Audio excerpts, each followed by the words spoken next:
Hi friends, Pastor Doug Batchelor. We're here at the Amazing Facts booth at the National ASI Convention, and we're looking forward to seeing all of you for the special convocation April 17th. We hope that you'll come with a smile, and be praying for the event. Hola mis queridos hermanos de Brasil. Tengo planes de estar en Sao Paulo del 17 al 21 de abril del año 2025. El título del campamento es El Camino Angosto. Ojalá que puedas asistir. Vamos a estudiar la Biblia profundamente y sé que Dios te va a bendecir. Te esperamos allá. Hello friends, this is Pastor John Ross. I'm here at ASI, and I want to remind you about the upcoming series of meetings called The Narrow Way, April the 17th through the 21st. We hope you're going to be there. So if you're planning on coming, you want to register. We've got some great speakers, Pastor Doug Batchelor, myself, and many others are going to be there to inspire you with great messages, wonderful music. So plan now to be there. God bless. I am extremely excited to join you guys in Sao Paulo next year. The reason is because the theme, Camino Estreito, is a great theme because it focuses us on the fact that the way to heaven is not multiple, it's not divided, it's very simple, it's straight, and it's narrow. And the excitement of what Christ can do when the Holy Spirit is poured out there, you will not want to miss this. This will be the most powerful event to ever come to the country of Brazil by the grace of God. So if you're on the line, you're on the fringe, make the decision. God bless you. I'll see you soon. Hi, I'm Barbara O'Neill, and I'm going to be in Brazil between the 17th and the 21st of April 2025 at a camp meeting there called The Narrow Way, and I look forward to seeing you there. Hello, my Brazilian brothers and sisters. It's Christian Berdal from Shepherd's Call Ministry, and I'm so excited to invite you to Brazil. I'm coming back. There's going to be several of us together, amazing speakers. It's going to be an incredible weekend together. So make sure that you sign up here. Estamos juntos!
Olá, bem-vindos ao E aí, professor? Olá, Walter. Oi, Martin. Eu só queria saber se você vai bem. Sim, mas hoje quem ia começar perguntando era eu. Tudo bem, não faz diferença. Muito bem, Martin, vamos lá. O tema de hoje geralmente não nos faz sermos vistos com bons olhos. Sim, e... Quando foi a primeira vez que você falou sobre isso? Há muitos anos atrás, mas hoje faremos uma atualização sobre o assunto. Sim, e será que mudou alguma coisa? Na verdade, piorou. É incrível como você tem falado sobre isso já há 38 anos e nada mudou, só piora. Mas é exatamente a mesma mensagem que você tem dado ao longo de 38 anos e ainda é atual. Ainda é atual. Vamos orar então para começar. Querido Pai, queremos te agradecer por estarmos aqui nesta conversa e pedimos que o Senhor ilumine as nossas mentes e a dos ouvintes também, em nome de Jesus. Amém. Amém. Não acho que será possível falarmos sobre esse assunto em apenas um episódio, porque os jesuítas são uma organização clandestina. Eles se infiltram em tudo. Isso faz com que abordar todos os aspectos da questão seja impossível, a menos que você faça uma série sobre eles. Aí sim você terá uma visão completa. Nós não vamos falar sobre as suas intrigas políticas hoje. Não vamos falar sobre o seu domínio sobre os sistemas educacionais. Não vamos falar sobre a sua infiltração nos negócios e comércios e governos e todas essas coisas. Também não vamos falar sobre a história diabólica deles, que os fizeram ser banidos aqui e acolá. Falaremos sobre o aspecto espiritual. Eu acho que as pessoas se surpreenderão ao ver aonde alcançam os tentáculos deles. Sim, porque o objetivo deles é destruir o protestantismo, assim como se livrarem daquilo que chamam de áspide venenosa, ou seja, a Bíblia, e substituí-la com versões diluídas e distorcidas, que não são claras sobre a verdade e dão espaço para o gnosticismo. Eu também sei de antemão que muitos dentre o nosso próprio povo não gostam muito desse assunto, mas eu peço que ouçam com calma. Não tirem conclusões precipitadas. Sim, apenas leiam as declarações e vejam que não somos nós dizendo nada disso. Sim? Muito bem. O livro de Wiley's, A História da Reforma Protestante, é uma das melhores fontes que existem. Então vamos começar com uma citação deste livro. Eu gosto muito da maneira como ele escreve. Eles sabiam muito bem como utilizar a língua inglesa. Isso é muito verdade. Existem parágrafos que poderiam ser uma frase. Sim, é verdade. Mas vamos lá. O protestantismo não é apenas o resultado do progresso humano. Não é um mero princípio de perfectibilidade inerente à humanidade, ocupando o lugar de um dos seus poderes nativos, em virtude do qual, quando a sociedade se torna corrupta, ela pode se purificar. E, quando é interrompida em seu curso por alguma força externa ou para exaustão, pode recuperar suas energias e seguir adiante em seu caminho. Muito bem, Martin. É uma citação bastante profunda. Então, vamos simplificá-la. Ser um protestante não está inerente a nós mesmos. Deve vir de uma centelha divina. É algo que vem de fora. Não é algo que a humanidade pode simplesmente se autocorrigir. Se Deus não intervir em seu coração, você nunca obterá os princípios, nunca o compreenderá, e terminará onde a humanidade está. Na verdade, você irá de mal a pior. Você nunca irá do mal ao melhor. E mesmo que, por meio do engano, pareça melhorar, na verdade, está ficando pior. Esta é uma citação muito profunda. Eu acho que isso resume o parágrafo que lemos.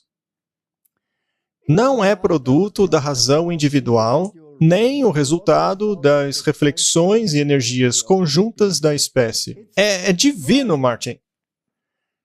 O protestantismo é um princípio que tem a sua origem fora da sociedade humana. É um enxerto divino na natureza intelectual e moral do homem, pelo qual novas vitalidades e forças são introduzidas e o tronco humano produz, a partir de então, um fruto mais nobre. Você não pode fazer isso por si mesmo. Tem que vir de fora. Ou seja, rejeitar o protestantismo é rejeitar a Deus. Com certeza. É a descida de uma influência nascida do céu que se alia aos instintos e poderes do indivíduo com todas as leis e anseios da sociedade, a qual, despertando tanto o ser individual como o social a uma nova vida e direcionando os seus esforços a objetivos mais nobres, que permite o mais alto desenvolvimento daquilo que a humanidade é capaz, assim como de todas as suas maiores conquistas. Ou seja, o protestantismo é o cristianismo reavivado.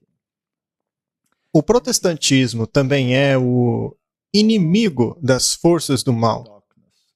Com certeza. Para os inimigos da verdade, o protestantismo deve ser erradicado. Ele é um obstáculo. Como já dissemos, este é o livro A História do Protestantismo, de Wiley. É uma fonte de muito boa reputação.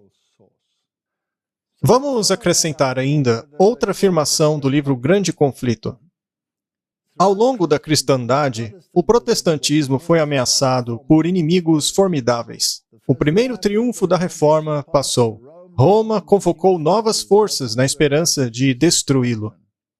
Nesta ocasião, a Ordem dos Jesuítas foi criada. A mais cruel, inescrupulosa e poderosa entre todos os campeões do papado. Não havia crime grande demais para cometerem. Nenhum engano era baixo demais para que praticassem. Nenhum disfarce difícil demais para assumirem. Votados à pobreza e humildade perpétuas, seu objetivo estudado era garantir riqueza e poder, ser devotos à derrubada do protestantismo e ao restabelecimento da supremacia papal. E sabe de uma coisa? Essa descrição deles chega até a ser branda. Para descrevê-los, eu utilizaria adjetivos muito mais adequados, digamos. Adjetivos muito mais fortes do que estes. E não estamos sendo levianos aqui. Isso é fato histórico. Uma vez que se entende o objetivo deles, todos deveriam se sentir assim. Há muito sangue nas mãos deles. Coisas do pior tipo que você pode imaginar. Drogas, coerção, armas, guerras, assassinatos. É inacreditável o fato desta ordem ainda estar funcionando hoje. Eles são satânicos. Eles não têm simpatia nenhuma pela humanidade. Não têm simpatia pela humanidade. Eles foram completamente destituídos de sensibilidade humana. Isso porque faz parte do voto deles serem como um cadáver. Contanto que os interesses deles sejam atingidos, não importa quantas pessoas morram nesse processo e nem quantos são utilizados para a destruição.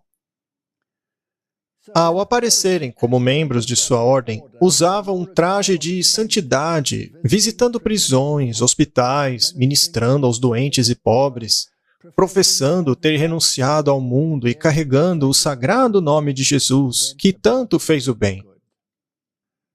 Mas, sob esse exterior irrepreensível, os propósitos mais criminosos e mortais frequentemente eram ocultados. Era um princípio fundamental da ordem que o fim justifica os meios. Por esse código, mentir, roubar, cometer perjúrio e assassinato não eram apenas perdoáveis, mas também louváveis quando serviam aos interesses da Igreja. Sob os diversos disfarces, os jesuítas trabalhavam seu caminho para cargos de Estado, ascendendo a conselheiros de reis e moldando a política das nações. E isso não é conjectura, isso é fato histórico. Nós temos centenas de fontes que poderíamos colocar aí na tela comprovando este fato. De presidentes dos Estados Unidos a líderes mundiais, a milhares de milhares que perceberam isso daí ao longo dos anos. E esse leopardo aí nunca muda suas manchas. Ele apenas cava mais fundo como uma topeira, aonde esconde a sua perversidade. Sim, você descreveu muito bem.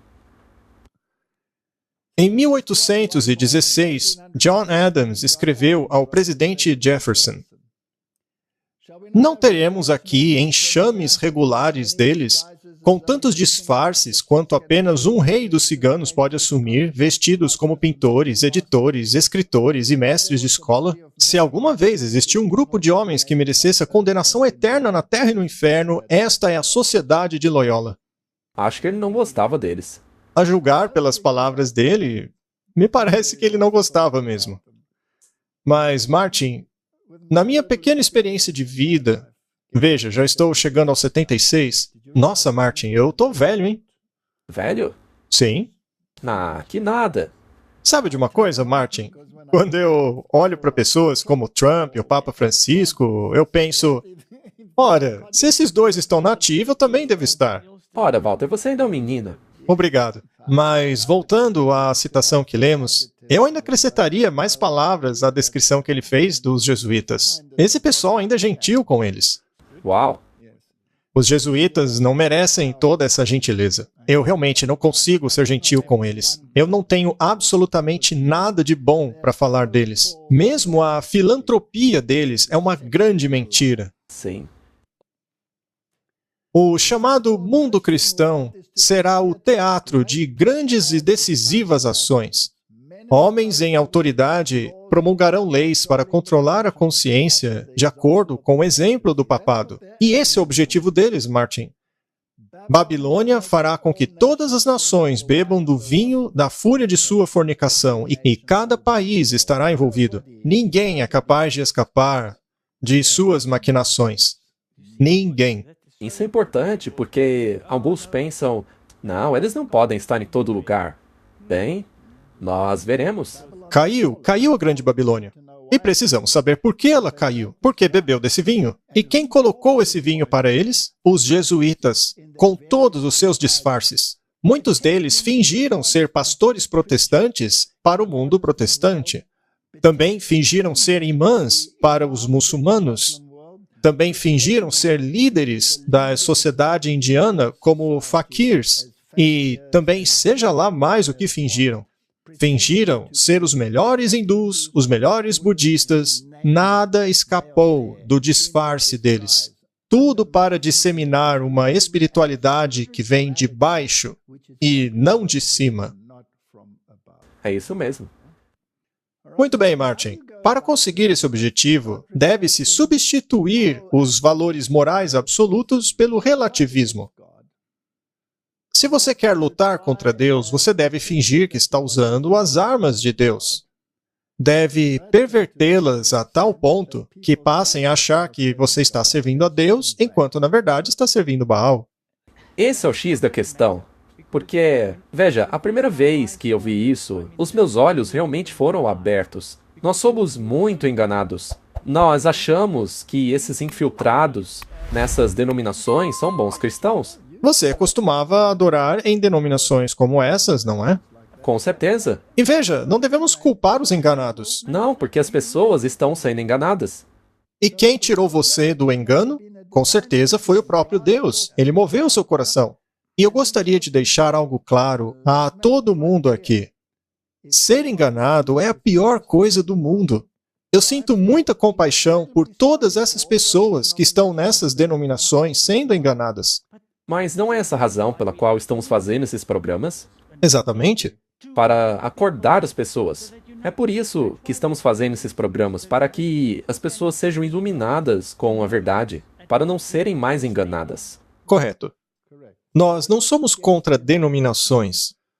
Somos contra o vinho do engano que está sendo dado a beber às pessoas, sem que elas nem mesmo saibam.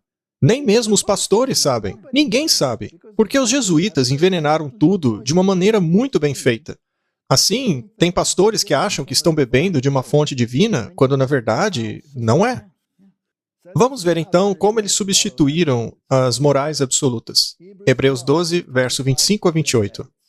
Vede que não rejeiteis ao que fala, porque se não escaparam aqueles que rejeitaram o que na terra os advertia, muito menos nós, se nos desviarmos daquele que é dos céus. A voz do qual moveu então a terra, mas agora anunciou, dizendo, ainda uma vez comoverei, não só a terra, senão também o céu. E esta palavra, ainda uma vez, mostra a mudança das coisas móveis, como coisas feitas, para que as imóveis permaneçam. Por isso, tendo recebido um reino que não pode ser abalado, tenhamos a graça pela qual sirvamos a Deus agradavelmente, com reverência e piedade, porque o nosso Deus é um fogo consumidor. A retribuição está chegando, Martin? Claro. Está vindo, né? E se no passado houve uma sacudidura, no fim também haverá uma. E se não dermos ouvidos à voz... E, aliás, onde ouvimos a voz dele? Pelas Escrituras? E, Martin, as Escrituras não são chamadas de a palavra? Elas são o nosso guia. Um único. Sim, e não um guru qualquer. Ou um coach, ou um conselheiro espiritual, falando um monte de bobazeiras babilônicas. Ou uma experiência. Não. Não, não. Porque qualquer coisa pode te dar uma experiência.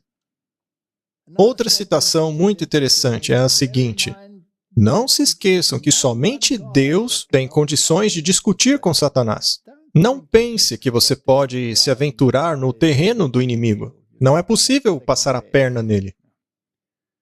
Muito bem, vamos dar uma olhada no protestantismo contra a ideologia chamada Sociedade de Jesus, mas é um Jesus totalmente diferente. O apelo de Lutero era para submeter a consciência diretamente a Deus por meio da palavra. Por outro lado, a intenção de Loyola era submeter a consciência ao papado. A espiritualidade inaciana era para ser atingida através de exercícios espirituais por substituir a imaginação e o encontro teológico pela realidade da fé. Então, a segunda opção é uma charada. Sim. Você cria a sua própria experiência, convidando demônios para embelezá-la. Já a primeira, de Lutero, é baseada na submissão à palavra de Deus. As duas são completamente opostas uma à outra. Sim, elas são. O problema é que a segunda engana muito bem, fazendo parecer que o negócio todo é de Deus. Faz parecer que você é espiritual. Se você está envolvido nisso, veja, alguém pode pôr uma Bíblia na sua mão, e isso não mudaria um tio ou uma vírgula, porque a experiência é normativa. Peguemos uma outra citação da história. Outra fonte excelente, Merle da Bugina, História da Reforma do século XVI. Esse documento é esplêndido. Ele escreveu, Inigo é a versão curta de Inácio de Loyola, tá? Então, é a mesma coisa que ler Inácio de Loyola aqui. Então, Inácio de Loyola, ao invés de sentir que seu remorso o enviava aos pés da cruz, convenceu a si mesmo que esses sentimentos internos não eram de Deus, mas do diabo. É muito perigoso dizer que aquilo que é de Deus é, na verdade, do diabo. Isso é pecado contra o Espírito Santo. E ele decidiu nunca mais pensar sobre os seus pecados, apagá-los de sua memória e enterrá-los de uma vez. Enquanto Lutero voltou-se para Cristo, Loyola voltou-se para si mesmo. Visões logo vieram para confirmar Inácio de Loyola nas convicções às quais ele havia chegado. Inácio não buscava a verdade nas Escrituras Sagradas, mas imaginava, em seu lugar, uma comunicação imediata com o mundo dos espíritos. Lutero, ao obter seu doutorado, havia jurado fidelidade às Escrituras Sagradas. Loyola, por sua vez, vinculou-se aos sonhos e visões, e aparições quiméricas tornaram-se o princípio de sua vida e fé. Religião experimental. Ela tomou conta do mundo hoje. E, se podemos dizer, ao se ir a igrejas carismáticas, vemos muito pouco sendo dito sobre a Bíblia, muito mais sobre experiência. Correto? Vamos ver como isso funciona. Vamos dar um exemplo. Digamos que você tem um casamento feliz. E aí chega um bonitão qualquer aí e começa a conversar com a sua esposa. Ele começa a jogar conversinha na sua esposa, uma conversa inspirada pelo próprio diabo, tentando convencê-la de que ele é muito melhor para ela do que você, que é um perdedor. Dizendo que você não a valoriza, que você não a merece. E muito em breve, as afeições dela começam a se voltar para ele. E aí, não importa mais o que você diga, você não consegue mais convencê-la. Você pode ser um ótimo marido provedor e protetor, mas todos os dias ele vai a ela com flores e elogios. E assim que a esposa perde as afeições pelo marido, o casamento acaba. É assim que o diabo trabalha com aqueles que se entregaram a Cristo. O diabo trabalha com experiências. Ele te faz sentir tão bem que aquilo não poderia ser do diabo. Mas a Bíblia tem uma resposta muito direta a isso. É o 7º mandamento. Não cometerás adultério. Então, se a pessoa diz, está escrito, aí acabou. Chega. Vá embora com suas flores e conversinhas em cima de mim. A porta está ali. Vá embora e não volte nunca mais. Aí o problema estaria resolvido. A Bíblia resolve a questão. Sim, seria o que está escrito contra os sentimentos. Correto. Pode ser que a situação te incomode por algum tempo. Mas com oração, você pode vencer a situação. Depois, você acaba percebendo a enrascada da qual se livrou. E isso é importante porque acontece o tempo todo. É assim que o diabo trabalha com aqueles que se entregaram a Jesus. Muito bem, vamos dar uma olhada em alguns jesuítas. Esse é o padre Arturo Sousa. Ele é o 31º general da Sociedade de Jesus. E ele sempre está atrás das cortinas. Você não escuta falar muito sobre ele. Ele é o Papa dos bastidores, o Papa Negro. Ainda assim, ele coloca um pedacinho de branco ali na roupa dele, para simbolizar a justiça, que ele não tem, aliás. Porque os princípios da ordem dos jesuítas nunca mudaram. E o Papa Negro e o Papa Branco, nesse caso, são ambos jesuítas. Eles trabalham lado a lado, um apoiando o outro. E quem está segurando em quem ali, Martin? Quem está se apoiando no outro? O Papa Branco. O Papa Branco é apoiado pelo Papa Negro.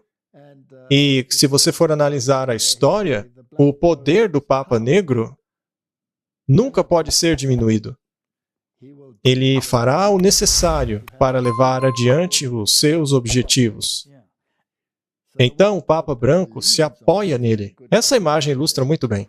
E o interessante é que a lealdade do Papa Negro deve ser para com o Papa Branco. Sim.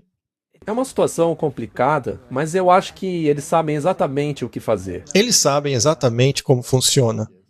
E debaixo daquele manto branco, pode ter certeza que ele veste calças negras. Esta é a solidariedade que eles têm.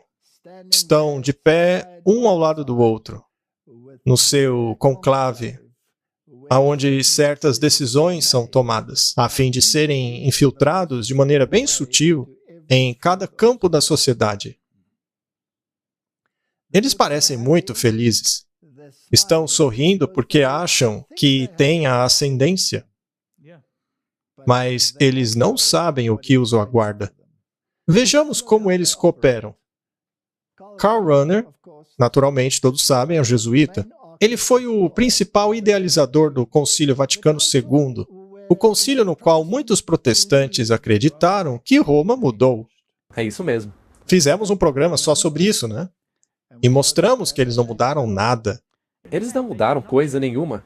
Na verdade, se infiltraram ainda mais. E, além disso, todas as afirmações teológicas e feitas pelo papado foram estabelecidas. Totalmente certo. Ele foi o teólogo católico mais importante do século XX. E ele é conhecido por criar um diálogo entre a filosofia e a teologia. Martin, uma vez que você começa a fazer algo desse tipo, você passa a misturar a verdade e o erro. Colocar essas duas coisas em diálogo certamente vai resultar nisso. Afinal, o que há em comum entre a verdade e o erro? Nada. Absolutamente nada. Nadinha. Ele originou essa nova categoria religiosa chamada cristianismo anônimo, dizendo que ela abraça os budistas e vários outros não cristãos e até mesmo ateus. Ou seja, basicamente todo mundo que seja justo e bondoso. Mas a Bíblia diz que não há nenhum justo, porque o coração humano é desesperadoramente perverso. O que eles basicamente fizeram lá no Concílio do Vaticano II foi abraçar as outras religiões. Exatamente, eles abraçaram a todos, até mesmo os ateus. Abraçaram todos que rejeitam a Cristo. Isso chega a ser impressionante. Até então, eles eram essa instituição que não abraçava ninguém. Eles eram super estritos.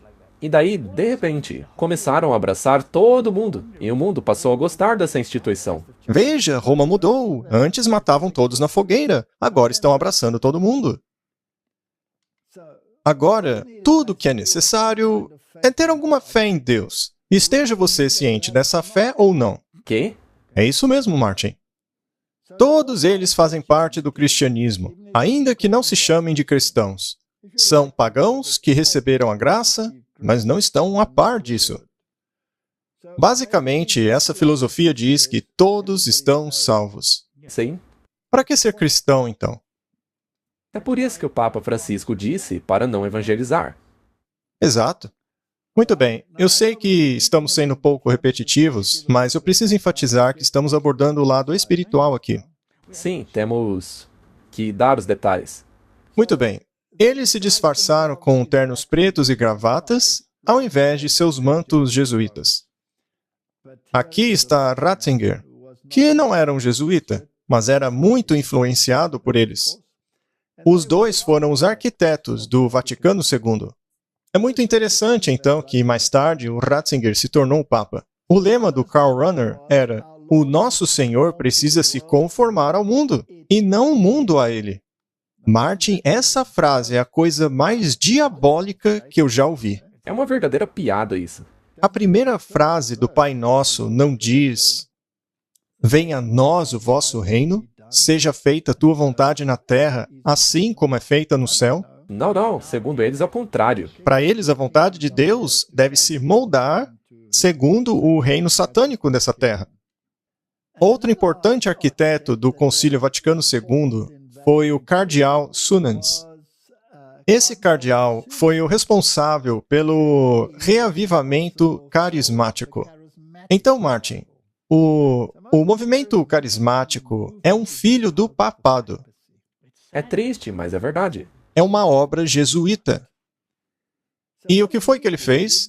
Ele recebeu o prêmio Templeton, de 1976. Ele também era um maçom, tendo sido iniciado em 15 de junho de 1967. E, por ser maçom, ele podia trabalhar com os demais pastores protestantes, porque estes também eram maçons. Na verdade, eles provavelmente eram jesuítas disfarçados de pregadores protestantes. Mas nós só saberemos disso depois que Jesus voltar. E esse cardeal disse o seguinte: uma vez que eu tenho essa experiência carismática, minha lealdade ao Santo Pai como vicário de Cristo no mundo tem sido aumentada e fortalecida. Minha admiração por Maria como corredentora e mediadora da minha salvação tem sido reafirmada. Minha apreciação da missa como sacrifício de Cristo foi agora aumentada. Muito bem, esse homem levou Cristo para mais perto do mundo ou para mais longe? Para mais longe. Você pode explicar para nós o que é essa experiência carismática? É uma sensação, uma experiência. É baseada nos princípios do Loyola e não nos princípios da palavra. Com ela, você nega a palavra, substituindo-a pela experiência. É por isso que é tão perigoso o movimento carismático. Exato. Bom, ele coloca o foco dele no Papa, ao invés de em Cristo.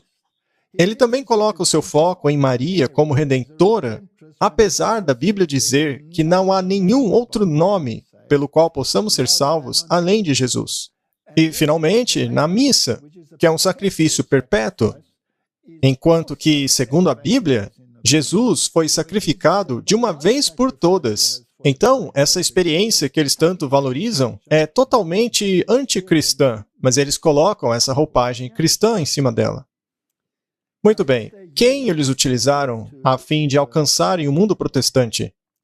Bem, eles utilizaram uma senhora chamada Catherine Johanna Kuhlman, que viveu de 1907 a 1977. Ela era uma curandeira religiosa nos Estados Unidos. Ela acreditava em milagres e libertação pelo poder do Espírito Santo e foi parte do braço pentecostal dentro do cristianismo protestante. Então, eles se infiltraram dentro do protestantismo por meio dessa maneira de pensar.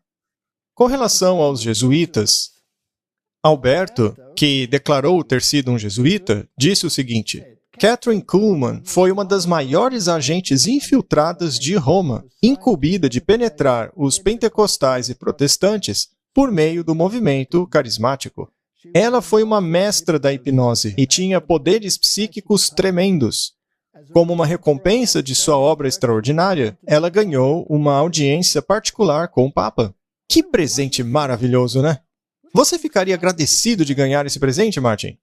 Claro que não. Não, com certeza não.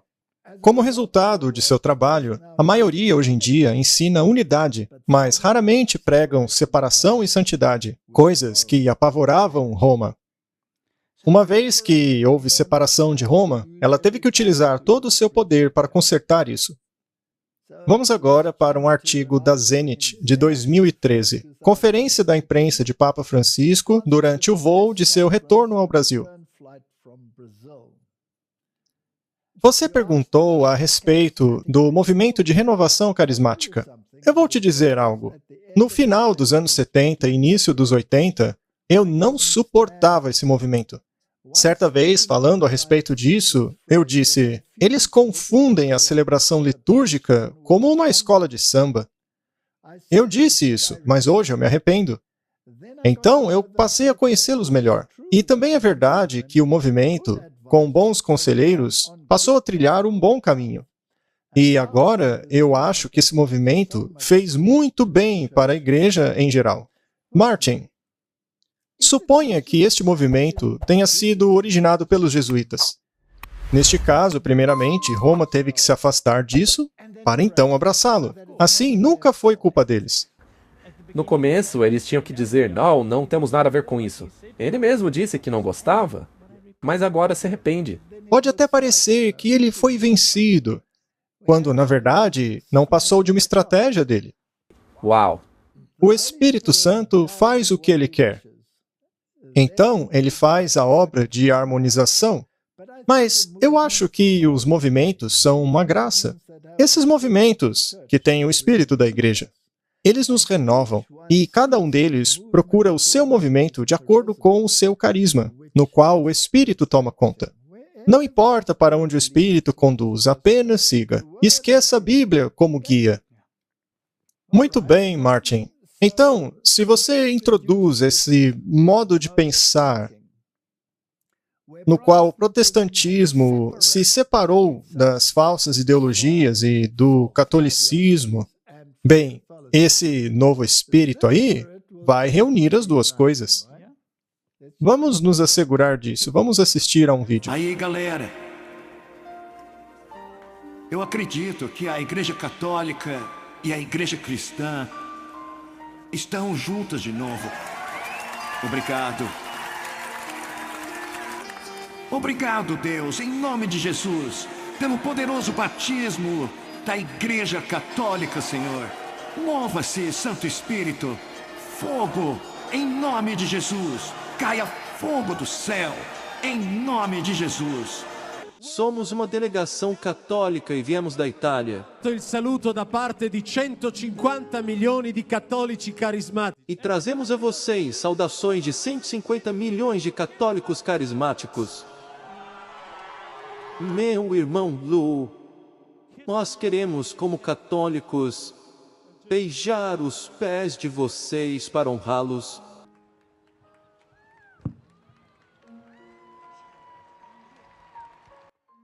Será que agora vocês podem ver por que o diabo lutou por tanto tempo por essa mentira de que um católico não pode ser salvo? Vamos lá. O derramamento do Espírito Pentecostal de nosso tempo começou no Vaticano. Não começou em Seattle, não começou no Kansas. Foi um Papa que invocou a fé, pedindo que Deus enviasse o novo Pentecoste.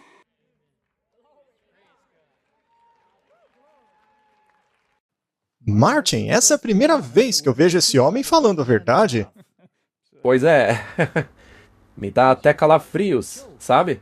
Sim, é meio assustador.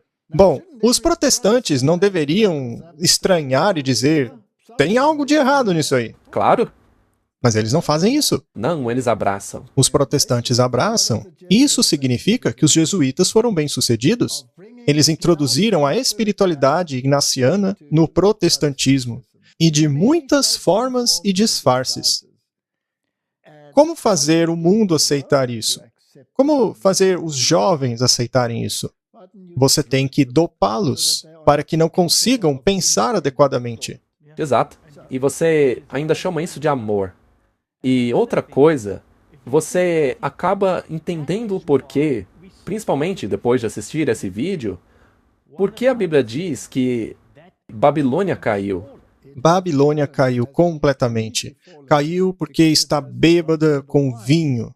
A mentira babilônica de um plano jesuíta, a experiência de Loyola, que leva as pessoas a comunicarem-se diretamente com demônios. Martin, o movimento hippie, com seu lema de amor livre, pareceu maravilhoso para os jovens da época. Os hormônios à flor da pele dos jovens foram um prato cheio para as experiências carismáticas regadas a drogas.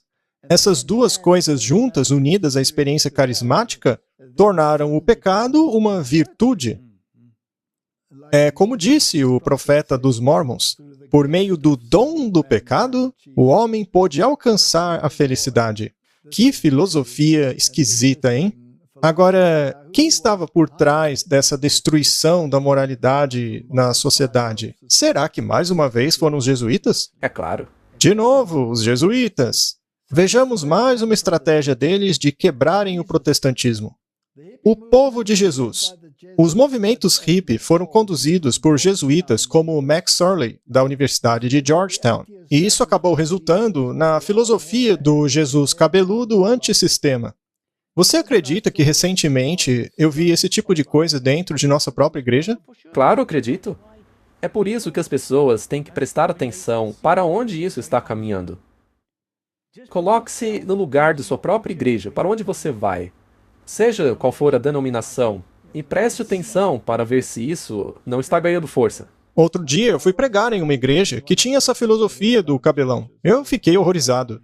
Eles transformaram a igreja em algo parecido com uma discoteca, com um globo de luz e tudo. O evangelho do amor, o evangelho liberal, o evangelho da prosperidade. Martin, quantos pregadores você não vê falando sobre isso hoje? A casa do café de Jesus, o rock and roll de Jesus, tudo isso oferece um Jesus existencial que vai de encontro com as necessidades de todas as culturas e credos. O Jesus de hoje atende a qualquer necessidade, seja ela do inferno ou do céu. Seja heavy metal, música clássica, música pop, não importa. Jesus gosta de tudo. Tem até mesmo a igreja do Café com Jesus, que vem de uma imagem mais de igreja conservadora. Sim, vamos entupir sua cabeça com cafeína para que você não consiga pensar direito, devido a 40% de restrição sanguínea ao seu cérebro. Pois é. Dessa forma, você acaba aceitando aquilo que ouve de maneira mais fácil. Exatamente. Muito bem. Aí você vê ele, o jesuíta, criador dessas coisas. Em 1961, ele começou a ensinar teologia na Universidade de Georgetown, em Washington, permanecendo lá até a sua morte. Em 62, ele tornou-se amigo da família de Robert Kennedy e tornou-se um tutor dos seus filhos. Isso é assustador, Martin, considerando as estruturas de poder atuais. E nós já mostramos que o Júnior admitiu que foi criado em escolas jesuítas. Exato. Todos os dias, ao longo da década de 60, ele passava horas com a família Kennedy, ensinando e auxiliando na criação. Ele também se tornou amigo e confidente do presidente e da sua esposa, aconselhando a família e oferecendo uma missa diária para eles após o assassinato de John Kennedy. Mais tarde, ele consolou os filhos de Robert Kennedy, depois do também assassinato de seu pai. Mas foi Martin Luther King Jr. que mudou a sua vida novamente. Então, amor, morte, ódio, o evangelho do amor, associado naturalmente ao evangelho das drogas. E o que eles fizeram? Eles começaram a introduzir o niilismo, que é uma filosofia de Nietzsche. Lembre-se, o esforço deles era para unir o cristianismo à filosofia, a criar um diálogo entre os dois. O niilismo é a noção de que as normas éticas são racionalmente injustificáveis e que acabam resultando em uma sensação de desespero devido ao vazio da vida. Nietzsche definiu o conceito como a situação que acaba existindo quando tudo é permitido. Então, Martin, a fim de combater essa depressão, primeiro você precisa criar a depressão. É verdade. Você tem que primeiro criar essa sensação de vazio. Você tem que permitir tudo. Pois é, você simplesmente permite tudo, você derruba todos os muros da moralidade. Assim você destrói a sociedade. Sim.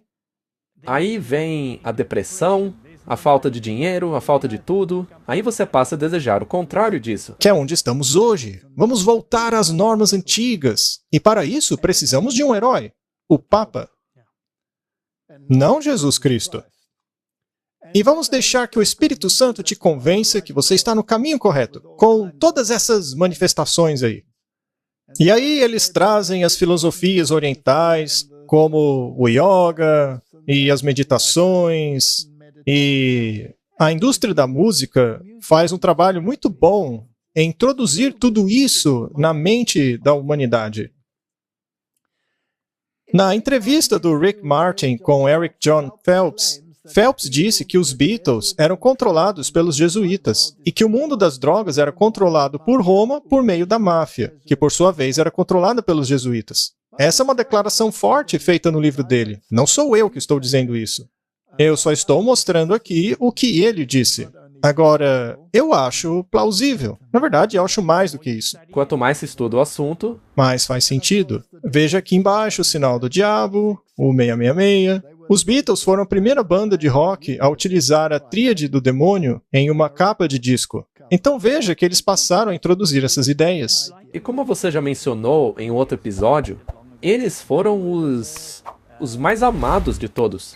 De um lado, você tinha os irreverentes, como os Rolling Stones, que agradavam os mais revoltadinhos, e do outro lado você tinha os Beatles, que eram mais palatáveis aos conservadores. Daniel já disse, todos os tipos de música. Todos os tipos. E que tipo de filosofia tinha o Elvis Presley, por exemplo? Que tipo de filosofia ele trazia? Por vezes, Elvis Presley lia passagens do livro de Blavatsky, A Voz do Silêncio, para sua plateia. É um livro que promove a meditação hindu como parte do autodescobrimento. Enquanto isso, os Beatles praticavam e promoviam a meditação transcendental. Enquanto esteve na Índia, John Lennon escreveu a um fã: a meditação transcendental não se opõe a nenhuma religião. Ela é baseada nas verdades básicas de todas as religiões. O denominador comum é a experiência com Deus. Esse concílio ficou conhecido como o Vaticano II. Aconteceu em Roma, com mais de 2.000 bispos católicos de todo o mundo.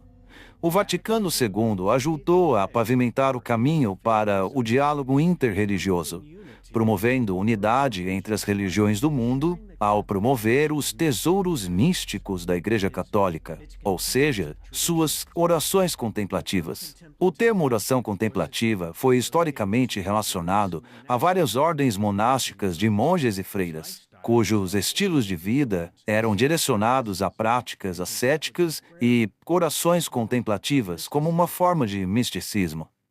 O Vaticano II pediu que entrássemos em diálogo com a meditação oriental, porque o nosso monasticismo é uma área em comum que o cristianismo tem com eles. De acordo com o Vaticano II, eles teriam um papel fundamental na evangelização do mundo.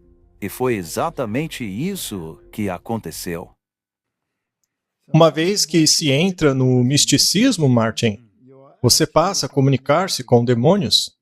Isso é uma coisa assustadora porque a maioria das pessoas nem percebe. Isso aconteceu em minha própria vida. Você deve se lembrar, quando eu comecei a estudar as Escrituras, que eu tinha todo tipo de problemas em minha casa. E eu tinha que chamar os exorcistas para darem um jeito na confusão. E esse exorcista católico, que era um senhor, vinha à minha casa e fazia uma missa lá. Ele entrava em todos os cômodos da casa e realmente lá tinha uma presença demoníaca. Quando ele saía, quando ele ia embora, o problema estava resolvido. Eu tive 1 ano de paz. No entanto, mais tarde, e esse testemunho está na internet, as pessoas podem procurar, mas eu acabei me deparando com as Escrituras e descobri que a Bíblia é a norma da verdade. E quando eu comecei a me aventurar com a Bíblia, Recebi um telefonema, 1 ano depois, daquele mesmo padre exorcista, me dizendo para parar o que eu estava começando a fazer. Ou seja, ler a Bíblia. Isso! Volte para a Igreja Católica. Pare de estudar esse negócio. Ele disse que o meu pai, que já estava morto na época, estava sofrendo horrivelmente no purgatório, como consequência do meu estudo bíblico. Nessa altura você já conhecia a verdade sobre os mortos? Eu já sabia da verdade sobre os mortos, sim. Minhas orelhas levantaram quando ele falou isso no telefone. Isso foi 38, 39 anos atrás. E aí eu disse a ele, como você sabe que o meu pai está sofrendo no purgatório? Quem disse isso para você? E ele não titubeou nem um pouco. Ele disse, as freiras me contaram. As freiras que nunca veem a luz do dia. Aquelas que ficam dentro do monastério, numa determinada estrutura monástica ali na Cidade do Cabo. E eu disse a ele, tá bom, mas como que as freiras sabem que o meu pai está sofrendo no purgatório? E ele disse que elas falam com os espíritos, e que os espíritos haviam dito a ela. Então veja só o nível. Elas estavam se sujeitando aos ensinos de demônios. É assim que funciona, Martin. Portanto, eles fizeram isso, eles trouxeram esse misticismo oriental para dentro de toda a sociedade. Porque se você influencia os jovens, lembre-se que eles planejam as coisas por milênios. Sim, é possível ver isso. Se você influencia a juventude hoje, esses jovens se tornarão adultos na próxima geração. E aí você introduz outras coisas ainda, como a cultura rave na próxima geração, que é a sua geração, né? Sim, foi a minha. Primeiro, então, você introduz a geração hippie, que foi a minha. Aí eles introduzem todas essas ideias por meio da música, dos Beatles, tudo isso, né? Aí eles inserem a cultura rave, na qual aumentaram o uso de drogas para destruírem o tecido cerebral.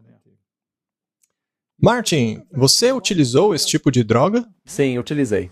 E você tem orgulho disso? Claro que não. Mas é aí que está. Quando você está fazendo isso, quando você está no meio dessa loucura religiosa toda, mesmo que você esteja em uma religião falsa, você não percebe, você não acorda. Uma das razões pelas quais as pessoas usam drogas, como o êxtase e todas elas, é porque elas dão uma sensação de elevação, de alta consciência. De repente, você se torna mais consciencioso do universo. Mas não, você simplesmente está enxergando as coisas sob a perspectiva do diabo. Sim, é tudo baseado em euforia. E tudo mescla muito bem. Você pode fazer essas coisas aí, por exemplo, e ainda assim ir a uma igreja carismática, porque o sentimento ali é o mesmo. Ele ainda está lá. Que bom que você saiu disso, Martin. Todo mundo sai? Infelizmente não. Será que o diabo se importa com quantas vidas são destruídas? Quantas mentes jovens ele destrói? Será que ele se preocupa? Martin, eu mal posso esperar para o dia da retribuição. Eu também. Muito bem. Aí você chega no ponto em que a fibra moral da sociedade foi destruída. Bom, aí você introduz o cuidado de Heidegger, conhecido como sorte. Martin, eu já quero vomitar, mas enfim, vamos continuar. Deus está morto. Portanto, as respostas da vida estão dentro de você mesmo. Não há propósito na vida. Então, como conseguir um? Tire de dentro de você, não da Bíblia. Deixa a Bíblia para lá. Continuando. Autoestima e a psicologia cristã. Então, você começa com a autoestima. Aí você escreve livros sobre isso, como fez o Robert Schuller. E também todos os maçons. E aí você leva isso para os filmes, especialmente desenhos. Acredite no seu coração. Isso, ouça o seu coração. Heidegger ensinou que a alma era legitimada ao mostrar cuidado pelos outros. Isso é pura filosofia jesuíta, Martin. Você dá o sabonete, você lava o pé, mas o resto do corpo continua em pura imundície.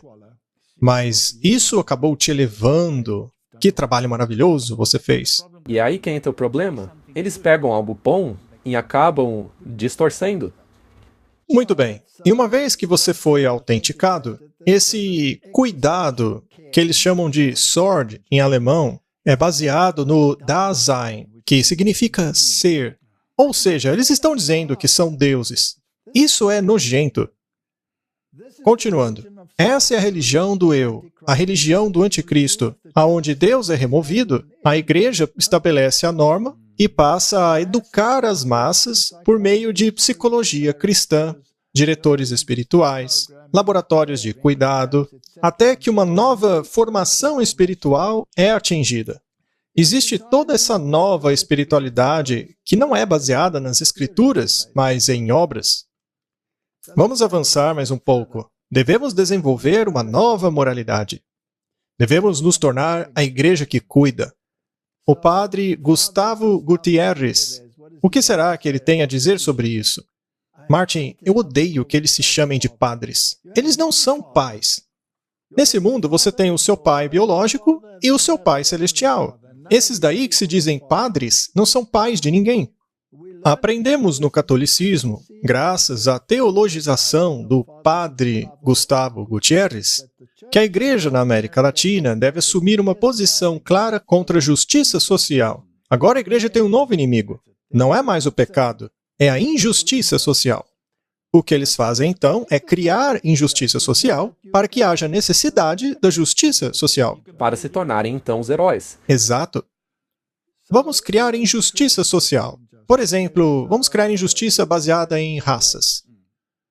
Aqueles que introduziram essa questão de sistema racial no mundo, seja no nosso país ou em qualquer parte do mundo, foram os maçons.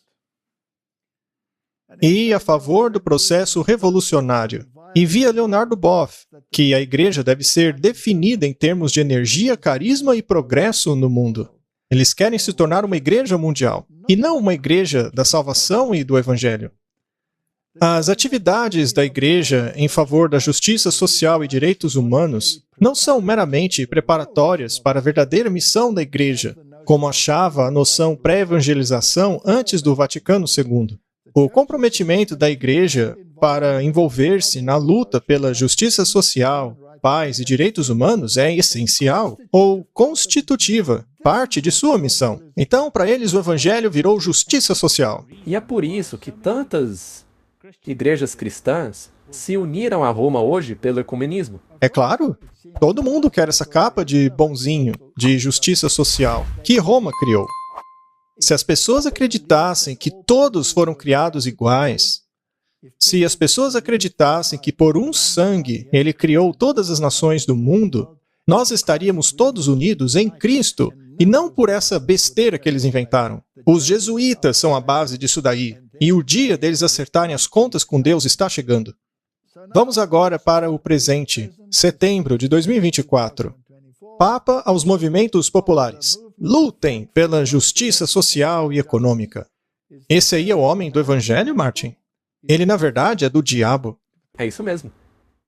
O Papa se encontra com os representantes de movimentos populares, marcando o 10º aniversário de seu primeiro encontro no Vaticano, encorajando a luta contra as injustiças sociais, reiterando o seu objetivo de um salário mínimo universal e impostos mais caros para bilionários. As massas não gostam desse discurso?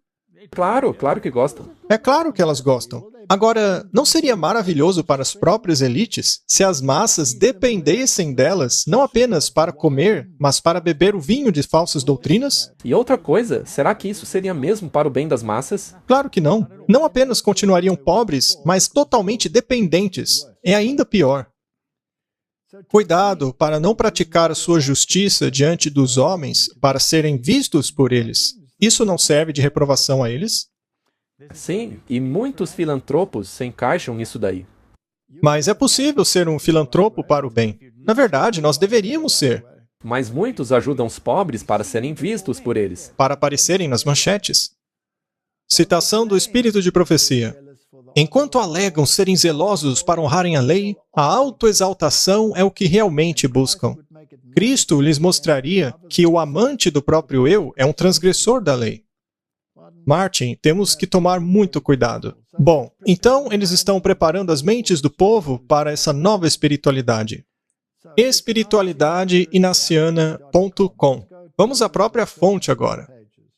Os exercícios espirituais são uma compilação de meditações, orações e práticas contemplativas desenvolvidas pelo Santo Inácio de Loyola para ajudar as pessoas a aprofundarem seu relacionamento com Deus. Com demônios, na verdade, né? Continuando. Por séculos, esses exercícios eram administrados em longos retiros de cerca de 30 dias de solidão e silêncio.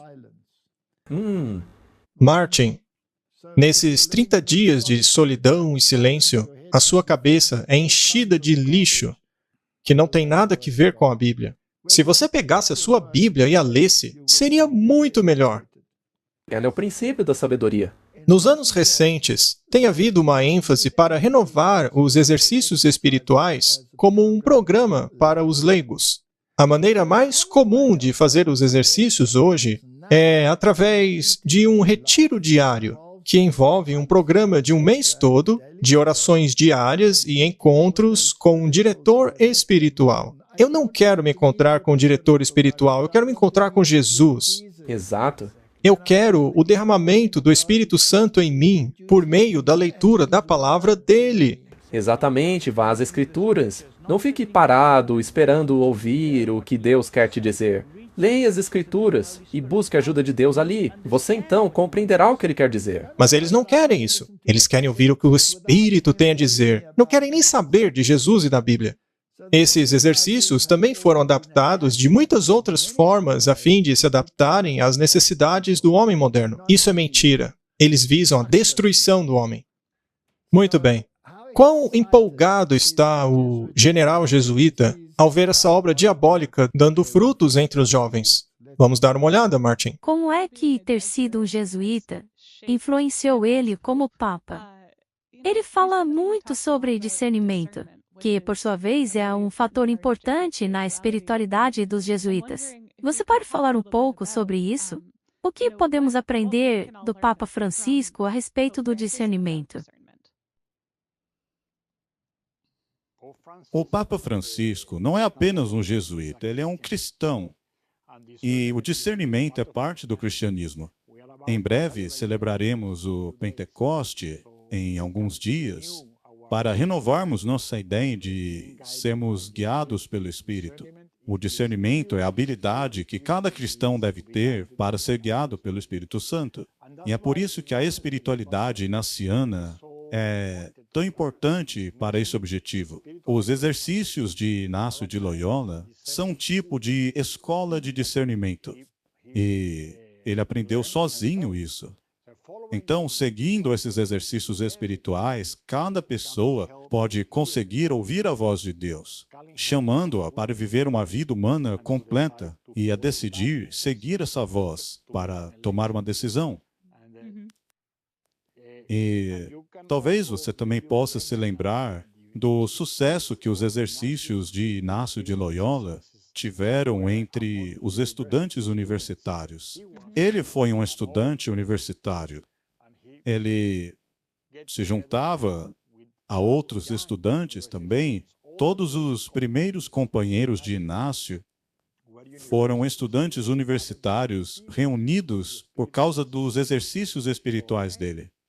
Então, essa escola de discernimento foi muito frutífera para nós, em todos os estágios de nossa vida e apostolado. Todos os jesuítas praticam os exercícios espirituais, mas uma coisa que sempre me chamou a atenção sobre os jesuítas é a variedade de direções para as quais eles vão. Você encontra jesuítas professores, médicos, atores, cientistas, tudo o que você pode imaginar. E essa variedade, certamente, explica a força dos jesuítas. Mas, como o senhor, sendo uma pessoa no topo, sendo o pescoço do corpo dessa ordem, como você lida com essa variedade de atuações? Você sabia que eu mesmo, a cada dia, descubro uma novidade que um jesuíta está fazendo por aí? Isso foi muito esclarecedor, Martin. Por acaso, ele não reconheceu tudo que temos dito até agora? Sim, ele admitiu. Mas tem umas sutilezas ali, que as pessoas podem não perceber sem estudar o que eles estão fazendo. Ele disse que o discernimento É uma coisa muito importante. Mas de onde vem o discernimento? Para eles, vem de dentro. Sim, dos exercícios. Exato. O discernimento não vem da palavra de Deus. Ele então diz que esse discernimento conduz para uma vivência humana completa. Eu não acho que a maioria das pessoas entendeu isso, porque esta é a nova definição de salvação, de acordo com o Vaticano II. Segundo o Concílio do Vaticano II, ser salvo é viver uma vida humana completa. Isso significa que você só tem a vida aqui na Terra, porque não haverá uma futura. Basicamente, você está sendo destruído espiritualmente. Mas então, o que realmente é ser salvo? Viver uma vida humana completa? Ou ser verdadeiramente salvo, que é ser coberto pelo sangue do Cordeiro, para receber a justiça dele sobre nós, para que possamos ficar de pé no mar de cristal, entre todo o povo santo de Deus, de todas as eras, na sociedade do céu. E isso é salvação. Não essa bobagem que eles estão empurrando goela abaixo. E a salvação da Bíblia é a vida eterna também. Sim. Não apenas essa vida aqui. O diabo promete a você uma vida aqui. E o diabo não fez essa mesma proposta a Jesus? Ele prometeu sucesso nessa vida. Eu te darei tudo isso. Essa é a tentação do diabo. Alguns ele dá mais do que outros, e estes se tornam ídolos. Martin, eu fico muito indignado, pois ele faz isso com as estrelas do rock, com as estrelas do esporte, com os mega pregadores que dizem: me dê o seu dinheiro para que eu possa voar de jatinho e justificar esse dinheiro. Martin, esse pessoal me deixa doente. Infelizmente, se você olhar para isso, como você mencionou, eles não planejam para anos, eles planejam por milênios. Sim, eles planejam por gerações. E quando você analisa como eles fizeram essa infiltração ao longo dos séculos, é realmente de cair o queixo. Muito bem, vamos ver como eles trabalham. Os retiros jesuítas duram 4 semanas, e eles são conduzidos por alguém que eles chamam de coach. Somente o diretor compreendeu a mente e o coração da espiritualidade inaciana, que é o distinto serviço de Cristo, que na verdade não é coisa nenhuma, Martin. Enfim, pode preencher essa tarefa de adaptar os exercícios às exatas necessidades do indivíduo ou grupo ao qual ele está falando. Eles são como a serpente, como um camaleão. Um mestre de retiro experiente, que saiba muito bem os exercícios, fará numerosos pequenos ajustes em suas abordagens da meditação para adaptá-la à educação, temperamento, papel na vida, idade e interesse de sua audiência. Esses jesuítas treinados estão por trás disso. E isso foi tirado diretamente dos exercícios espirituais de Inácio. É a própria fonte. E a questão é que eles também podem fazer isso durante a pregação. Enquanto estão pregando, eles podem fazer esses ajustes também. Eu acredito que muitos e muitos desses mega pregadores são jesuítas disfarçados, muito bem treinados nesses exercícios espirituais para enganar a sociedade com o vinho babilônico. Muito bem, mas o que isso significa? Isso foi retirado do livro Os Exercícios Espirituais de Inácio de Loyola. Vejamos só. A primeira regra é colocar de lado todo o julgamento. Essa é a primeira regra do que não se fazer. E essa é a mensagem do primeiro anjo. O juízo chegou. Sim, eles não querem que você pense. Sim, eles querem que você abandone o juízo e o discernimento. E ele não mencionou mesmo antes o discernimento. Eles querem que você aceite o discernimento deles. E que discernimento? O de ser como um cadáver, como um indivíduo morto, que dá ouvidos a tudo o que lhe é dito. Como, por exemplo, aquilo que é dito por um experiente instrutor nesses exercícios espirituais. Então, todo o julgamento deve ser posto de lado. Devemos deixar nossas mentes prontas para obedecer em tudo a verdadeira esposa de Cristo, nosso Senhor, que é a nossa santa igreja, a igreja hierárquica. Então, essa é a primeira regra, Martin. Dar ouvidos ao que a igreja diz e ignorar a Bíblia.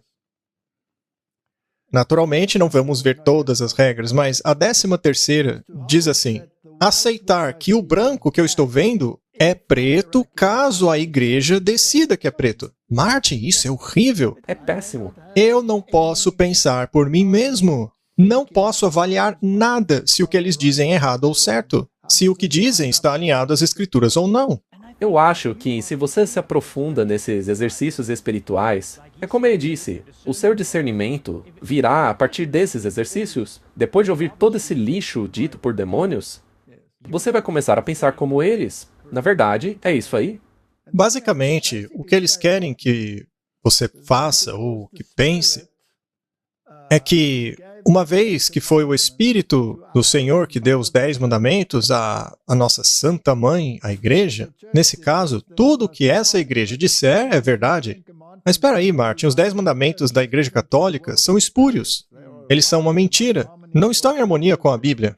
Não precisa ser inteligente para ver que os 10 mandamentos da Igreja Católica não são os 10 mandamentos da Bíblia. Mas é claro, para isso você tem que usar o seu julgamento. E essa é uma questão importante, porque são os mandamentos da Igreja Católica que serão implementados como lei. Martin, você sabia que há certas famílias de castores nos Estados Unidos que sabem reconhecer o dia do sábado, deixando de construir barragens nesse dia? Até os animais são mais sábios que os seres humanos. Até os castores entendem isso. As abelhas também. É verdade. Até mesmo os animais podem ensinar os homens sobre isso. Muito bem, Martin. Vamos perguntar a eles quem é o verdadeiro chefe. Eu queria perguntar uma coisa para o senhor, já que o senhor é o general dos jesuítas. O Papa Francisco, antes de ser Papa, era um jesuíta. E agora, ele presta contas ao senhor ou o senhor presta contas a ele? Ele é o Papa. Ele é o Papa. Isso está bem claro. Mas ele ainda é jesuíta. Sim, mas todo jesuíta presta contas ao Papa.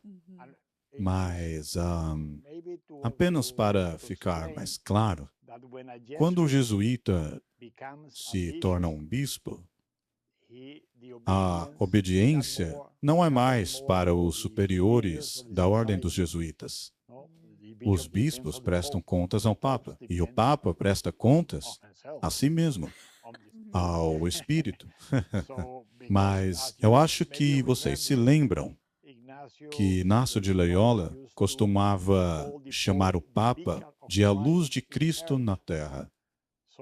Ele é o Papa. Então eu presto contas a ele. Martin, me explique melhor o que acabamos de ouvir, por favor. Eu acho que eu coloquei o meu discernimento de lado. O que foi que ele disse? Bom, ele praticamente disse que o Papa é autossuficiente. E depois ele afirmou que o Loyola deu todas as coisas ao Papa justamente por ele depender de si mesmo. Isso faz dele o quê? Deus? Impressionante. Sendo assim, o Papa Francisco é submisso ao Papa Negro ou o Papa Negro é submisso a ele, mesmo os dois sendo jesuítas? Afinal, o Papa Francisco jurou lealdade ao Papa Negro. Será que agora inverteu? Como é que funciona? Bom, vamos continuar com a conversa que ele teve lá no avião. Ana Caroline Pigozzi perguntou ao Papa o seguinte: Boa noite, Santo Padre. Eu gostaria de saber se você, uma vez que o senhor é o Papa, ainda se sente um jesuíta. O Papa respondeu: Essa é uma questão teológica, porque os jesuítas votam obediência ao Papa. Mas, se o Papa é um jesuíta, talvez ele devesse jurar lealdade ao general dos jesuítas.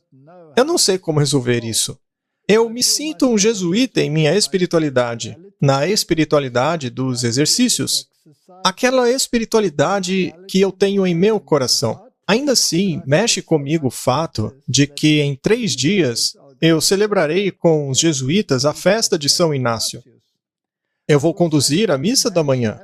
Eu não mudei minha espiritualidade, não. Franciscano? Não. Eu me sinto um jesuíta, e eu penso como um jesuíta.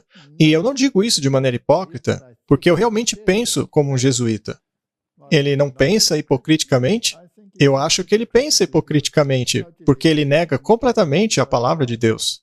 Bom, isso basicamente resume tudo aquilo que temos dito. Nós agora sabemos o papel que desempenham esses exercícios. Então, se as pessoas quiserem dizer que ele é um grande homem, lembrem-se de que o leopardo não muda suas manchas. Nós fizemos um episódio inteiro sobre isso. E eu repito, são eles que estão dizendo. Pois é, ele depende de si mesmo. Muito bem, Martin. Vamos agora do chamado Santo Padre da Igreja Católica para aquele que eles chamam de pai do protestantismo atual, o Rick Warren. Eu estou tão feliz pelo fato do meu pai ser o Pai do céu e Jesus Cristo a quem ele enviou. Vamos ouvir o que esse pai do protestantismo atual tem a dizer.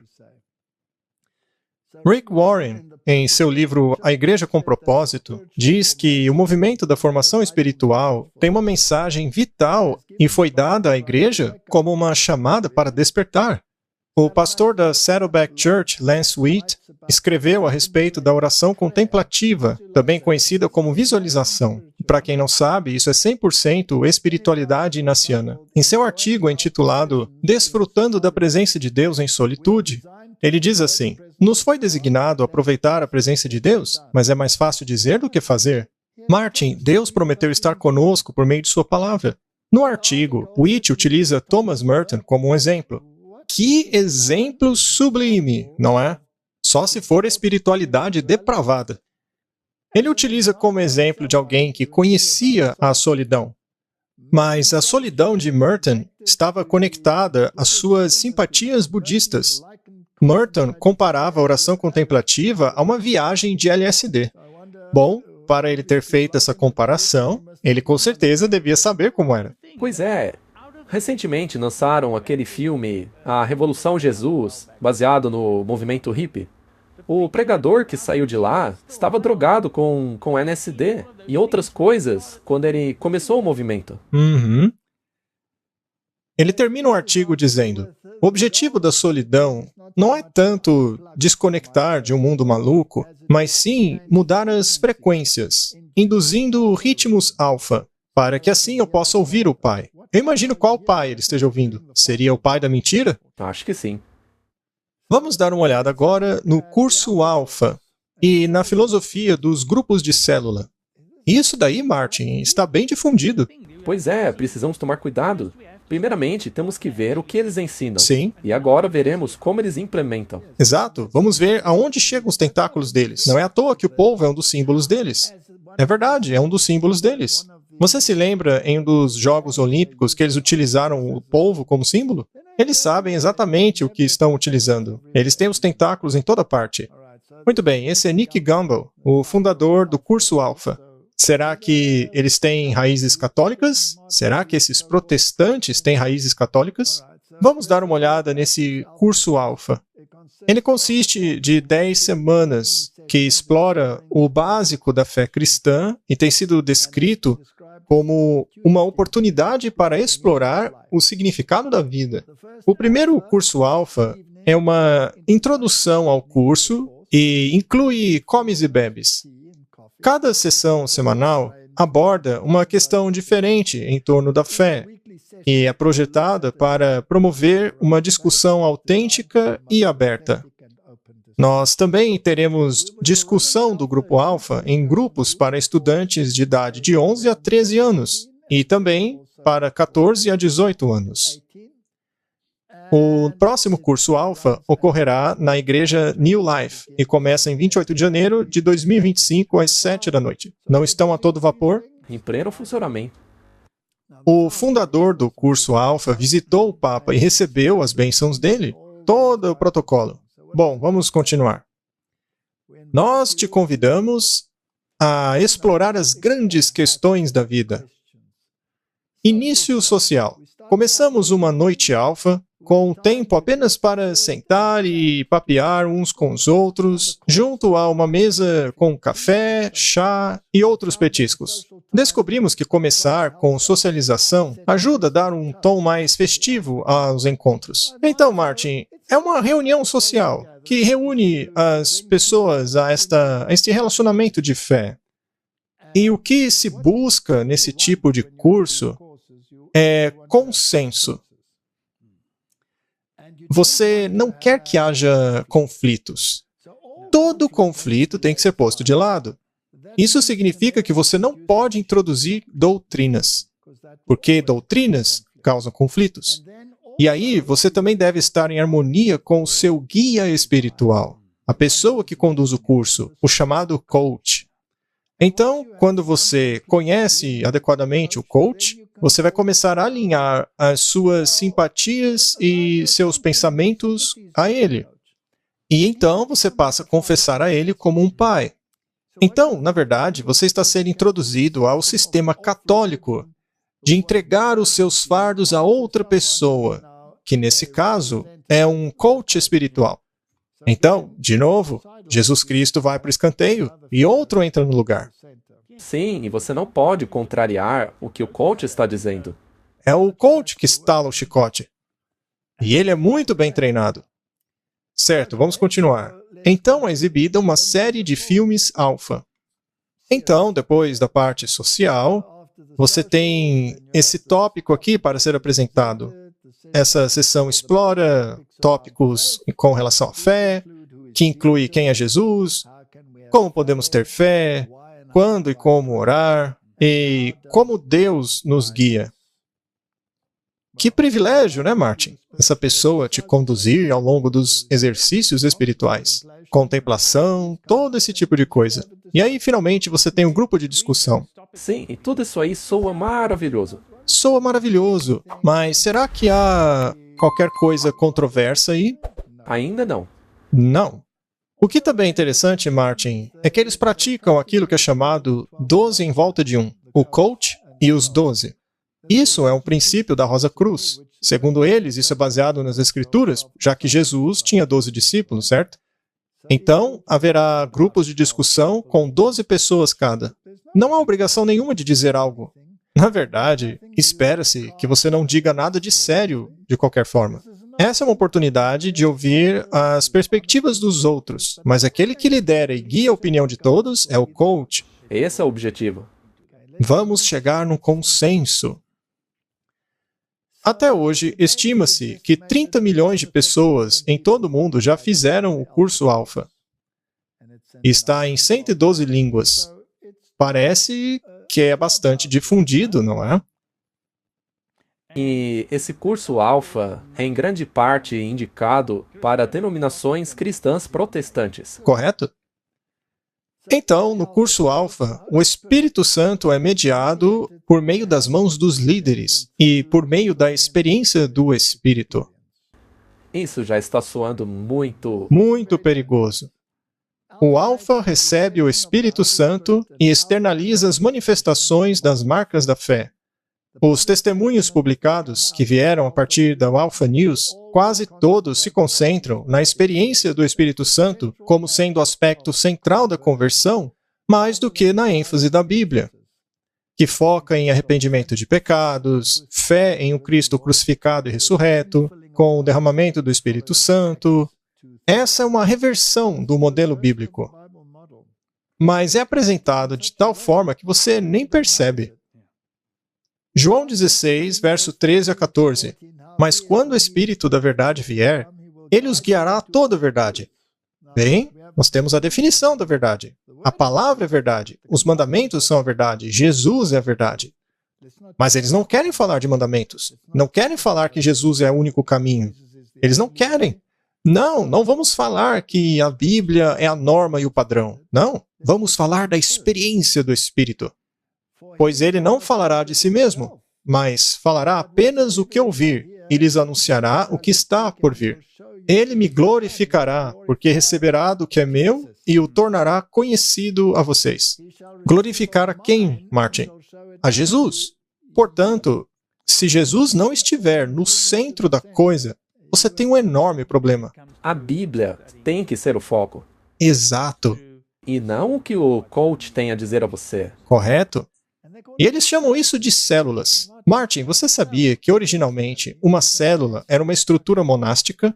E até mesmo na biologia, quando os primeiros microscópios conseguiram ver células, elas eram chamadas assim porque eram semelhantes aos monges sentados em suas diferentes salas, fazendo suas diferentes coisas. Isso aí é uma terminologia monástica, células. Assim como no curso Alpha, as células também têm um coach ou um diretor espiritual. Elas são designadas para trazer as pessoas a um consenso teológico, para celebrar a liturgia e sacrificar normas individuais em favor das normas do grupo e da dinâmica por meio de pressão do grupo. Brilhante, né? E elas nem percebem. Não, elas nem percebem que é pressão de grupo. Sim, elas não querem ficar de fora do consenso. Vamos ver agora como é introduzida a espiritualidade jesuítica. Temos aqui um livro que foi concebido dentro do contexto da África do Sul. Ele é oriundo de uma escola de liderança e é do grupo Palavra Viva. Os parágrafos que leremos agora foram retirados do manual sobre como conduzir uma célula. A célula tem um anfitrião, um líder, um Timóteo e os participantes. Uma célula atende ao cuidado pastoral, às necessidades individuais e possui uma estrutura e duração específicas.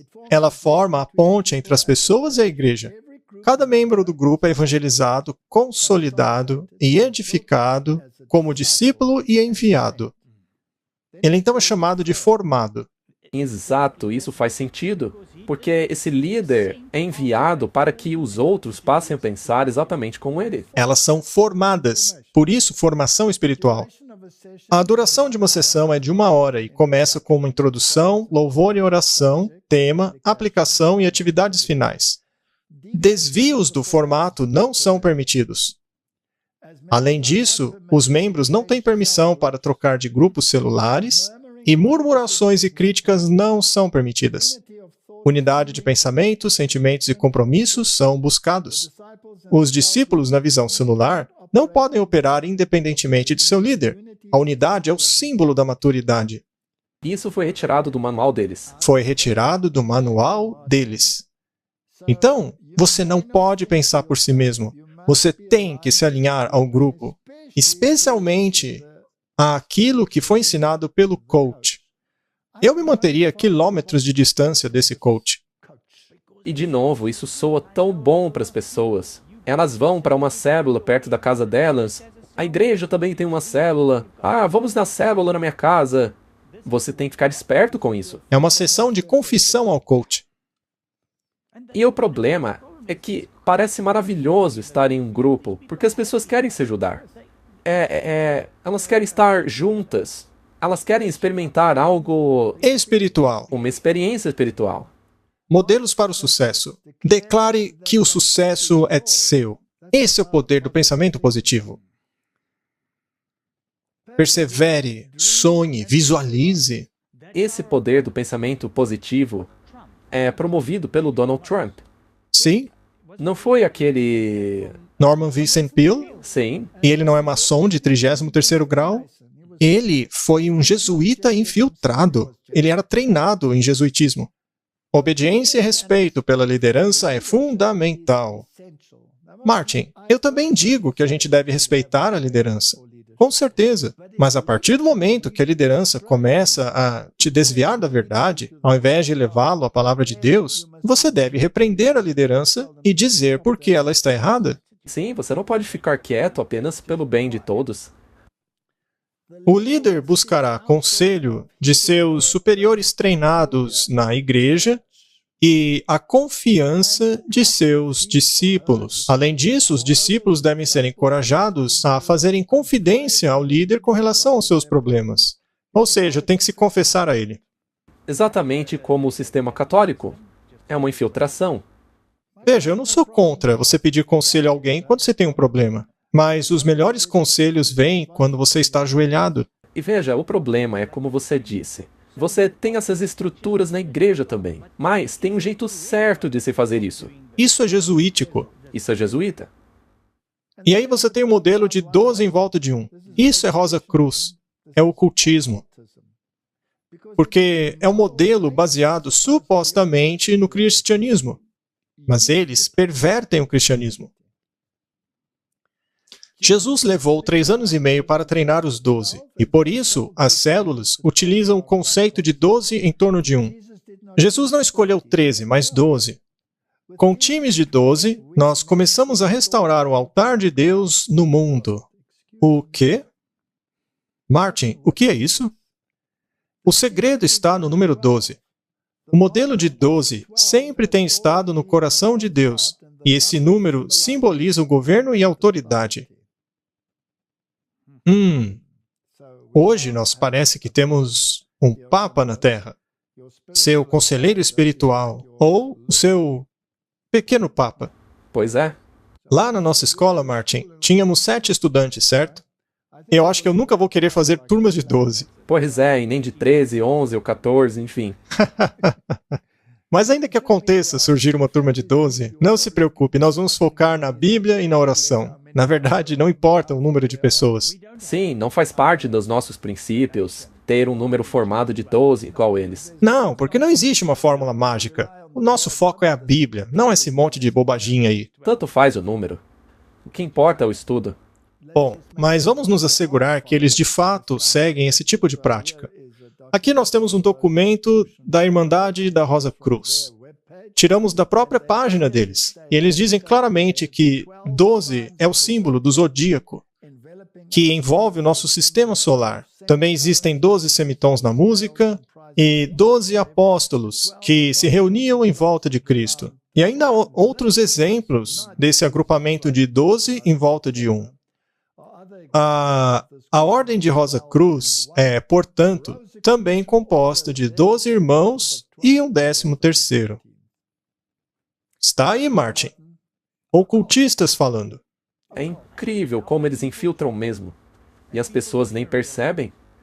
Certo, vamos continuar com o que dizem no manual deles. Vamos lá. Um mentor é descrito como alguém com uma comissão sacerdotal, que é misericordioso, compassivo, aprovado e santo. Ora, a Bíblia diz que ninguém é santo, ninguém.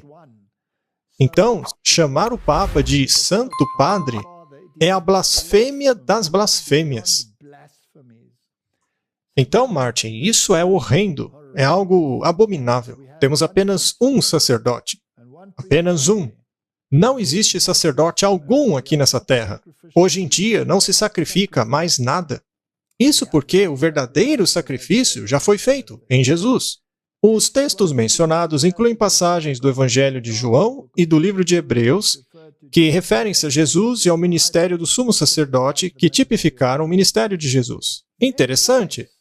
Mas a questão é que o antítipo já veio, só que eles estão trazendo de volta o tipo. Eles estão trazendo o tipo de volta, isso é o catolicismo.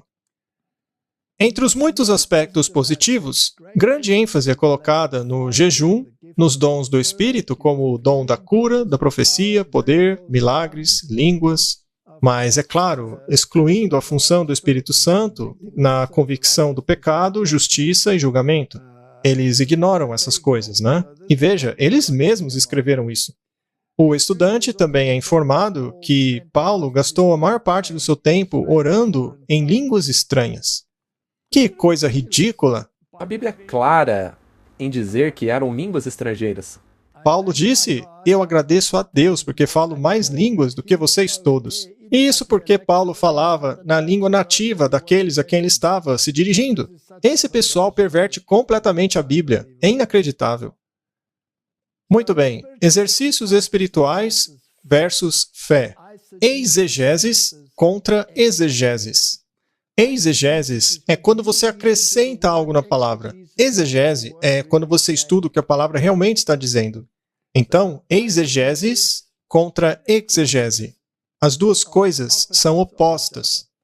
A exegese visa extrair da palavra aquilo que Deus colocou ali. Inácio de Loyola entendia mais do que qualquer outro líder de homens que o precedeu, e aliás, isso aqui foi retirado de Boomer, professor da Universidade de Bonn, os jesuítas. Vamos lá. Inácio de Loyola entendia mais do que qualquer outro líder de homens que vieram antes dele que a melhor maneira de convencer um homem de um certo ideal é tornar-se o mestre de sua imaginação. Nós inserimos nele forças espirituais que são muito difíceis de eliminar posteriormente. Isso soa como possessão demoníaca para mim. Sim, eles invocam um demônio dentro daquela pessoa. Correto? Martin, todo mundo que pratica formação espiritual está, de um jeito ou de outro, sendo possuído por demônios. Infelizmente é isso daí. E nós vimos como eles conseguem infiltrar igrejas através das células. Isso é mais duradouro do que todos os melhores princípios e doutrinas. Livre-se das doutrinas, eles dizem isso o tempo todo.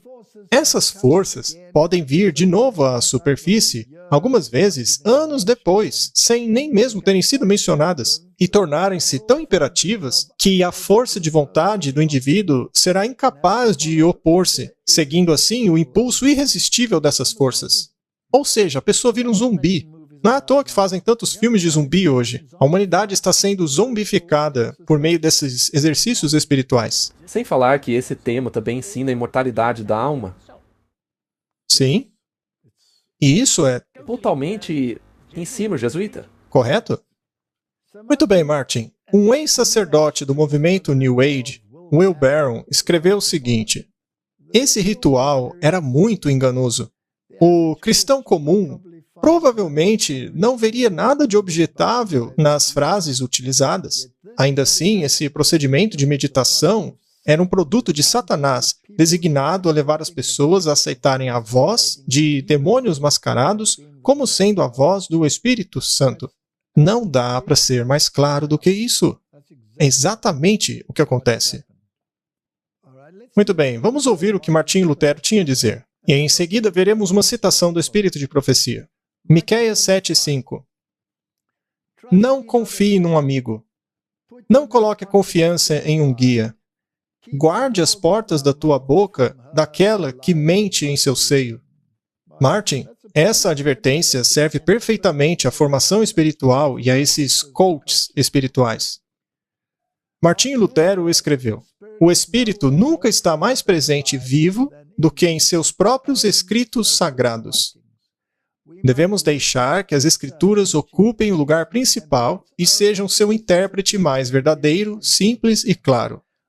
Quero que somente as Escrituras governem, e que não sejam interpretadas de acordo com o meu espírito ou de qualquer outro homem, mas que sejam compreendidas em sua própria luz, percepção, e de acordo com o seu próprio espírito. Isso é o verdadeiro cristianismo. E a verdadeira meditação, a meditação bíblica. Medite na palavra. Leia a Bíblia. Isso não é apagar a cabeça de pensamentos. Mas o que foi que ele disse? Ajuda-me a compreender o que está dizendo, Senhor. Espírito de profecia. Que todos sejam educados a buscar as Escrituras, para estarem constantemente olhando para Jesus e não para agentes humanos como seus guias. A palavra de Deus deve ser o conselheiro do homem. Essa palavra é infinita. Obedecida, ela nos guiará por caminhos seguros e confiáveis. Mas a palavra diluída por dispositivos humanos e imaginações não é um guia seguro. Martin, isso é totalmente oposto do que as igrejas estão ensinando hoje. E está aquilo que acabamos de ver. Não beberam vinho. Mais uma citação. Deus quer fazer algo por cada um de nós. Esse trabalho é individual, um trabalho pessoal. E não um guruzinho espiritual que quer enfiar na sua cabeça ideias distorcidas que vieram dos jesuítas. É uma obra pessoal. Estudantes, não dependam de seus professores para formar seu caráter. Formar o caráter. Formação espiritual. Pelo amor de Cristo, formem seus próprios caracteres individualmente. Não pensem que precisam estar sempre com seus professores para serem trabalhadores sólidos. Isso é o completo oposto da filosofia deles. Mais uma. Por estas palavras, Cristo quis dizer que nenhum homem deve colocar seu interesse espiritual sobre outro homem, como se fosse uma criança guiada por um pai terreno. Isso tem encorajado um espírito a desejar uma superioridade eclesiástica. Não pense diferente de mim. No manual deles, dizia até mesmo que não poderia haver debate sobre o que estava sendo dito. Não exponha sua opinião aos outros. Diga só a mim. Ora, por favor. Eu fico bravo com isso. Será que posso chamar isso de indignação santa? Espero que sim. Isso sempre resultou em prejuízo dos homens que têm sido confiados e chamados de pai. Isso confunde o senso de santidade das prerrogativas de Deus. E aqui embaixo temos mais uma, veja.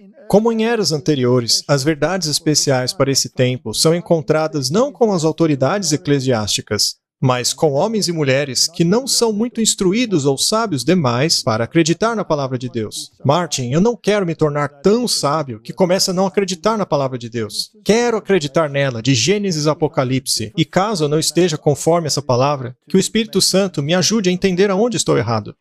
Vamos terminar com alguns versos bíblicos. Salmos 32, verso 8. Instruir-te-ei e ensinar-te-ei o caminho que deves seguir. Guiar-te-ei com os meus olhos. Que verso maravilhoso! Vamos deixar que Deus nos guie por meio da palavra dele. Sim, eu posso assistir palestras e sermões. Eu posso ouvir a opinião dos outros. Mas se discordarem da palavra de Deus, corra. Sim, principalmente quando você não pode ter a sua própria opinião. Exato. Aí, caia fora. Isaías 48, 17. Assim diz o Senhor, o teu Redentor, o Santo de Israel. Eu sou o Senhor teu Deus que te ensina o que é útil e te guia pelo caminho em que deves andar. Deixe que a palavra de Deus seja o teu guia, que possamos dar ouvidos a apenas aquilo que está em harmonia com a palavra de Deus. Eu acho que podemos terminar aqui o nosso primeiro episódio sobre este assunto, porque, infelizmente, a coisa vai ficar ainda pior. Infelizmente. Tem muito mais ainda, que a gente vai mostrar em outro episódio. Vamos orar então. Querido Pai, o engano está correndo solto por aí, com essa formação espiritual de Inácio de Loyola. Esta coisa saiu das profundezas do inferno e tem infiltrado toda a comunidade cristã pelo mundo. Não apenas a comunidade cristã, mas o mundo inteiro. E isso vai culminar na unidade eclesiástica baseada na experiência ao invés da palavra de Deus. Dá-nos sabedoria, dá-nos entendimento sobre todas as coisas, dá-nos a verdade, Senhor. A tua palavra é a verdade. Nós pedimos em nome de Jesus. Amém. Amém.